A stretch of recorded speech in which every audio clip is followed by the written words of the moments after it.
ರಾಮಾಯ ರಾಮಭದ್ರಾಯ ರಾಮಚಂದ್ರಾಯ ವೇದಸೇ ರಘುನಾಥಾಯ ನಾಥಾಯ ಸೀತಾಯ ಪತಯೇ ನಮಃ. ಮನೋಜವಂ ಮಾರುತತುಲ್ಯವೇಗಂ ಜಿತೇಂದ್ರಿಯಂ ಬುದ್ಧಿಮತಾಂ ವರಿಷ್ಠಂ ವಾತಾತ್ಮಜ ವಾನರಯೂಥಮುಖ್ಯಂ ಶ್ರೀರಾಮದೂತಂ ಶಿರಸಾ ನಮಾಮಿ. ನಾಮವು ಪ್ರಪಂಚವನ್ನೇ ಸುಖಿಯಾಗಿಸುತ್ತದೆ ಎಂಬ ವಿಚಾರದಲ್ಲಿ ಮುಂದೆ ಹೋದಾಗ ನೋಡಿ, ಇಲ್ಲಿ ಒಂದು ಹೆಣ್ಣು ಮಗಳು ಉತ್ತಮ ಬಟ್ಟೆ, ಚಂದವಾದಂಥ ಬಟ್ಟೆಯನ್ನು ಉಟ್ಟುಕೊಂಡು ಅದರ ಮೇಲೆ ಆಭರಣಗಳನ್ನೆಲ್ಲ ಹಾಕಿಕೊಂಡು ಸೌಭಾಗ್ಯ ತಿಲಕವನ್ನು ಹಣೆಗೆ ಇಡದಿದ್ದರೆ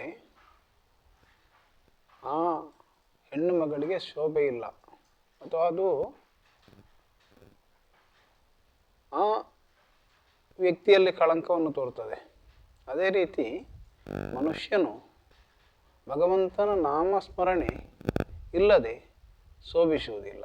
ಅವನ ಅಂತಃಕರಣದಲ್ಲಿ ಶುದ್ಧಿಯಾಗಿ ಇಟ್ಟುಕೊಂಡು ಬಹಿರ್ಮುಖವಾಗಿ ಅವನ್ನು ಶೋಭಿಸಬೇಕಾದರೆ ಅವನು ನಾಮ ಜಪಬೇಕು, ಭಗವಂತನ ನಾಮಸ್ಮರಣೆ ಮಾಡಬೇಕು. ಲೌಕಿಕ ಹಾಗೂ ಪಾರಮಾರ್ಥಿಕ ಜೀವನದಲ್ಲಿ ಒಂದಕ್ಕೊಂದು ಬೇರೆ ಆಗುವುದಿಲ್ಲ. ಭಗವಂತನ ಹೊರತಾಗಿ ಇವೆರಡು ಬೇರೆ ಅಲ್ಲ. ಎರಡೂ ಜೀವಗಳಲ್ಲಿ ಸುಖ ಇಲ್ಲ. ಇದು ಎರಡು ಜೀವಗಳಲ್ಲಿ ಸುಖವಿಲ್ಲ. ಪಾರಮಾರ್ಥಿಕವಾಗಲಿ ಲೌಕಿಕವಾಗಲಿ ಈ ಜೀವನದಲ್ಲಿ ಸುಖಿ ಆಗಬೇಕಾದ್ರೆ ಅವನು ಶುದ್ಧವಾದ ಅಂತಃಕರಣ, ಶುದ್ಧವರ್ಣದ ಅಂತಃಕರಣದಲ್ಲಿ ಶುದ್ಧವಾದ ಆಚರಣೆ ಬೇಕು. ಅವನಿಗೆ ಶುದ್ಧವಾದ ಅಂತಃಕರಣದಲ್ಲಿ ಶುದ್ಧವಾದ ಆಚರಣೆ ಬೇಕು.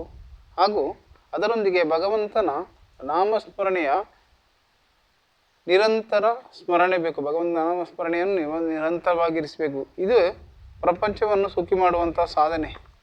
ಇದು ಸೂಕ್ಷ್ಮವಾಗಿ, ಸ್ಥೂಲವಾಗಿ ಯಾರಿಗೆ ಹೇಳಿದ್ರೆ ಅಷ್ಟು ಅರ್ಥ ಆಗದಿದ್ದರೂ ಸೂಕ್ಷ್ಮವಾಗಿ ಅದನ್ನು ವಿಚಾರ ಮಾಡಿದರೆ ಇದು ಪ್ರಪಂಚವನ್ನು ಸುಖಿಯಾಗಿಸು ಅಂತೇಳಿದರೆ ಒಬ್ಬರಿಂದ ಅಥವಾ ಒಂದು ವಸ್ತುವಿನಿಂದ, ವ್ಯಕ್ತಿಯಿಂದ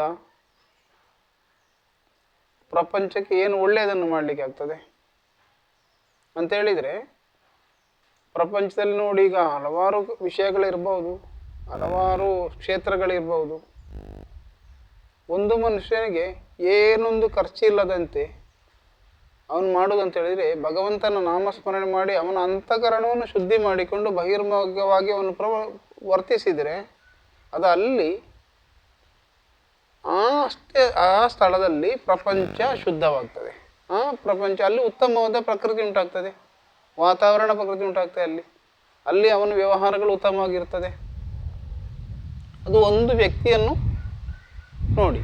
ಅದೇ ರೀತಿ ಇದರಲ್ಲಿ ಒಬ್ಬರಿಗೆ 10 1 into 10 ಅಂತ ಹೇಳಿದರೆ 10 ಮಂದಿ ಹಾಗೆ ಮಾಡಿದರೆ ಅಥವಾ 100 ಮಂದಿ ಹಾಗೆ ಮಾಡಿದರೆ ನಮಗೆ ಸ್ವಾಭಾವಿಕವಾಗಿ ಏನು ಖರ್ಚಿಲ್ಲದೆ ಅವನನ್ನು ಮಾಡಿದ ಪ್ರವೃತ್ತಿಯಿಂದ, ಅವನನ್ನು ಮಾಡುವಂತಹ ಕರ್ಮದಿಂದ ಸಮಾಜವನ್ನು ಸುಧಾರಿಸಬಹುದು. ಸಮಾಜವನ್ನು ಸುಧಾರಿಸಿದ್ರೆ ಅವನು ಸುಧಾರಿಕೆ ಆದರೆ ಸಮಾಜ ಸುಧಾರಣೆ ಆಗ್ತದೆ. ಅದೇ ಕೇವಲ ನಾಮಸ್ಮರಣೆ, ಭಗವಂತನ ನಾಮಸ್ಮರಣೆ. ಅದಕ್ಕೇನು ಖರ್ಚು ಇಲ್ಲ ಅಥವಾ ಅದಕ್ಕೇನು ಬೇರೆ ಇನ್ವೆಸ್ಟ್ಮೆಂಟ್ ಏನಿಲ್ಲ. ಅದಕ್ಕೆ ಆಟೋಮೆಟಿಕ್ ಆಗಿ ಅವನು ಮಾಡುವಂಥ ಕರ್ಮ. ಅದರಿಂದ ಅಷ್ಟು ಸ್ಥಳದಲ್ಲಿ ಅವನು ಮಾಡುವಂತಹ ಪ್ರವೃತ್ತಿ ಮಂಡಲದಲ್ಲಿ ಅವನು ಶುದ್ಧವಾಗಿಕೊಂಡು ಅವನ ಆ ಕರ್ಮಗಳನ್ನು ಮಾಡಿದರೆ, ಅಂತ 10 ಜನರು ಮಾಡಿದರೆ ಅಥವಾ 100 ಜನ ಮಾಡಿದರೆ 1000 ಜನರು ಮಾಡಿದರೆ ಅಷ್ಟು ಸ್ಥಳಕ್ಕೆ ಅವನು ಪ್ರಪಂಚದಲ್ಲಿ ಉತ್ತಮ ಕರ್ಮಗಳನ್ನು ಮಾಡಿದ, ಧರ್ಮಿಷ್ಠನಾದ ಅವನು ಉತ್ತಮ ಕರ್ಮಗಳನ್ನು ಮಾಡಿದ. ಆ ರೀತಿಯಲ್ಲಿ ಆವಾಗ ಅಷ್ಟು ಸ್ಥಳ ಪ್ರಪಂಚ ಸುಖ ಆಯಿತು. ಅಷ್ಟು ಏರಿಯಾ ಆ ಏರಿಯಾಗಳಲ್ಲಿ ಅವನು ಸುಖವಾದ. ಅದೇ ರೀತಿ 10 ಮನೆಯಲ್ಲಿ ಆ ಮನೆಯಲ್ಲಿ ಸುಖವಾದ. 10 ಮನೆಯಲ್ಲಿ ಮಾಡಿದರೆ 10 ಮನೆ ಸುಖವಾಗ್ತದೆ. ಅದೇ ಆಂತರಿಕವಾಗಿ ಬಹಿರ್ಮುಖ ಎರಡೂ ರೀತಿಯಲ್ಲಿ ಚಿಂತನೆ. ಅವನ ಅಂತರದಲ್ಲಿ ಅವನು ಒಳಗಿಂದವರಿಗೆ ಅವನು ಸುಖವಾಗಿ ಇದ್ದುಕೊಂಡ್ರೆ ಅವನು ಮಾಡುವ ಪ್ರವೃತ್ತಿಗಳಲ್ಲಿ ಉತ್ತಮ ಆಗ್ತದೆ. ಅದೇ ರೀತಿ ನಾವು ಚಿಂತನೆ ಮಾಡಿದರೆ 10 ಜನರಲ್ಲಿ ಮಾಡ್ಬೋದು, 100 ಜನರಲ್ಲಿ ಮಾಡಿ 10 ಮನೆ 100 ಮನೆ ಮಾಡ್ಬೋದು. ಹೀಗೆ ಅದನ್ನು ಮುಂದುವರಿಸುವುದು. ಇದರಲ್ಲಿ ಇನ್ನೊಂದು ಶ್ರೀರಾಮನ ಚರಣಕಮಲಗಳಿಲ್ಲಿ. ಶ್ರೀರಾಮಚಂದ್ರರ ಕಮಲಗಳಲ್ಲಿ ತಮ್ಮನ್ನು ಪೂರ್ಣವಾಗಿ ಅರ್ಪಿಸಿಕೊಂಡು ವಿಶ್ವಾಸ ಪಾರಮಾರ್ಥದಲ್ಲಿಯೇ ಮುಖ್ಯವಾದ ಬಂಡವಾಳವನ್ನಾಗಿಸುವುದು. ನಮ್ಮ ಚರಣಗಳನ್ನು ವಿಶ್ವಾಸಪೂರ್ಣವಾಗಿ ಚಂದ್ರನಿಗೆ ಅರ್ಪಿಸಿಕೊಂಡು ಮಾಡುವಂತಹ ಕಾರ್ಯವು ಒಂದು ಪಾರಮಾರ್ಥಿಕ ಬಂಡವಾಳ ಅಂತ ಹೇಳ್ಬೋದು. ಲೌಕಿಕ ಜೀವನದಲ್ಲಿ ಬಂಡವಾಳ, ಲೌಕಿಕ ಜೀವನದಲ್ಲಿ ಇವು ಭಗವಂತನ ಸ್ಮರಣೆ ಇಟ್ಟುಕೊಳ್ಳದೆ ಇರುವುದು ವ್ಯರ್ಥ. ಪಾರಮಾರ್ಥಿಕ ಜೀವನದಲ್ಲಿ ಭಗವಂತನ ಸ್ಮರಣೆ ಇಟ್ಟುಕೊಳ್ಳುವುದೇ ಪಾರಮಾರ್ಥದ ಮುಖ್ಯ ಉಪದೇಶ.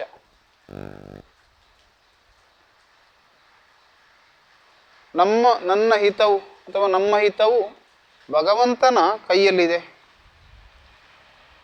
ನಮ್ಮ ಹಿತವು ಭಗವಂತನ ಕೈಯಲ್ಲಿ ಇದೆ ಅಂತ ಹೇಳ್ಬೋದು. ಒಂದು ಮಹತ್ವದ ನಿರ್ಧಾರ ಅದು. ಭಗವಂತನು ನಮ್ಮ ಉದ್ಧಾರ ಭಗವಂತನ ಕೈಯಲ್ಲಿದೆ ಅಂತ ಹೇಳಿದರೆ ನಾವು ಅಷ್ಟು ಒಳಗೆ ನಾವು ತುಂಬಿರಬೇಕು. ಭಗವಂತನನ್ನು ಸ್ಮರಣೆಯಿಂದ ತುಂಬಿಸಬೇಕು, ನಮ್ಮ ಪ್ರವೃತ್ತಿಗಳಿಂದ ತುಂಬಿಸಬೇಕು. ಹಾಗಾದರೆ ಅದೊಂದು ನಿರ್ಧಾರವಾಗಿ ನಮ್ಮ ಹಾಗೆ ಹೋಗುವುದಾದರೆ ಶ್ರೀರಾಮನೇ ಕರ್ತ್ರ ಎಂಬ ಭಾವನೆಯಿಂದ ನಮಗೆ ಅವನು ಮಾಡಿದೆಲ್ಲ, ಭಗವಂತನು ಶ್ರೀರಾಮಚಂದ್ರ ನಮಗೆ ಮಾಡಿದೆಲ್ಲ ನಮ್ಮ ಹಿತಕ್ಕಾಗಿ ಎಂದು ತಿಳಿಯಬಹುದು.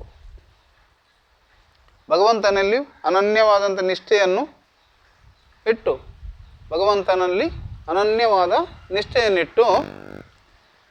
ವ್ಯವಹಾರವನ್ನು ದಕ್ಷತೆಯಿಂದ ನಿರ್ವಹಿಸಬೇಕು. ಭಗವಂತನ ಅಖಂಡ ಅನುಸಂಧಾನ ಪಾರಮಾರ್ಥಿಕವಾದಂತಹ ಮುಖ್ಯ ಸ್ವರೂಪವಾಗಿದೆ. ಇದು ನಾವು ಮಾಡುವಂತಹ ಸಣ್ಣ ಒಂದು ಜಪ, ಸಣ್ಣದಂತಹ ಒಂದು ನಾಮಸ್ಮರಣೆಯಲ್ಲಿ ಅವನ ಜೀವನದಲ್ಲಿ, ಅವನ ಮನೆಯೊಳಗೆ, ಅವನ ದೇಹದೊಳಗೆ, ಅವನ ಮನೆಯೊಳಗೆ, ಅವನಿರುವಂತಹ ಕೇಂದ್ರದಲ್ಲಿ ಅವನು ಸುಖಿಯಾಗಿದ್ದರೆ ಅಂಥ 100 ಮನೆಯಲ್ಲಿ ಸುಖಿ ಆಗ್ತವೆ. ಅದು 1000 ಜನರಿಗೂ ನಾಳೆ ಆಗ್ಬೋದು. ಹಾಗೆ ಹೇಳಿಕೊಂಡು ನಾವು ಮಾಡುವಂತಹ ನಾಮ ಜಪವನ್ನು ನಾವು ಮಾಡ್ತಾ ಮುಂದೆ ಹೋಗೋಣ. ಈ ಕಾರ್ಯವು ಇನ್ನು ಮುಂದುವರಿಯುತ್ತದೆ. ಆ ಕಾರಣ ಇದನ್ನೆಲ್ಲ ಕೇಳಿದ ಎಲ್ಲರಿಗೂ ಭಗವಂತನು ಒಳ್ಳೆಯದನ್ನು ಕರುಣಿಸಲಿ. ಈ ಚಾನಲನ್ನು ಫಸ್ಟಾಗಿ ಶುರುವಿಗಾಗಿ ನೋಡುವುದಾದರೆ ಸಬ್ಸ್ಕ್ರೈಬ್ ಮಾಡಿದವರಾದರೆ ಶೇರ್ ಮಾಡಿ. ಭಗವಂತ ಶ್ರೀರಾಮಚಂದ್ರ ಪರಮಾತ್ಮ ನಿಮಗೆಲ್ಲ ಒಳ್ಳೆಯದನ್ನು ಕರುಣಿಸಲಿ. ಓಂ ಶ್ರೀರಾಮ ಜಯ ರಾಮ ಜಯ ಜಯ ರಾಮ ಜೈ ಹನುಮಾನ್.